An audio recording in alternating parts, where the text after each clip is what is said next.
একটা টাইমে specially college লাইফে আমি অনেক বেশি টাকা জমিয়ে মেকআপ পারচেস করতাম, বাট ভার্সিটিতে ওঠার পর থেকে I am more of a skin care গার্লি। So এখন মেকআপ প্রোডাক্টস নিয়ে আমার অত বেশি এক্সপেরিমেন্ট করা হয় না। লাইক আমার কয়েকটা স্টেপল মেকআপ প্রোডাক্টস আছে যেগুলো আমি রিপিটেডলি ইউজ করি, বাট যদিও আমি কখনো কোনো কিছু নিয়ে এক্সপেরিমেন্ট করি then it's always lip products. Recently আমি এই মেবলিনের সুপারস্টার টেরি টিন্ট পারচেস করেছি, সো চলো অন ক্যামেরা এগুলো সোয়াচ করি। And the best part is this are supposed to last for 12 hours. Brand পেজই এটা ক্লেম করছে যে এটা 12 আওয়ার্স লং লাস্টিং একটা লিপ টিন্ট।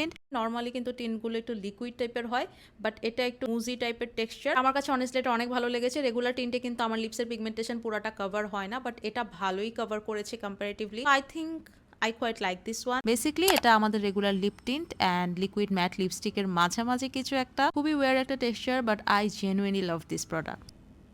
এটা তোমার রেগুলার গো টু একটা পিঙ্ক শেড হতে পারে, বাট আমার কাছে পার্সোনালি স্কিনি ডিপ শেডটা বেশি ভালো লেগেছে অন মাই স্কিন টোন।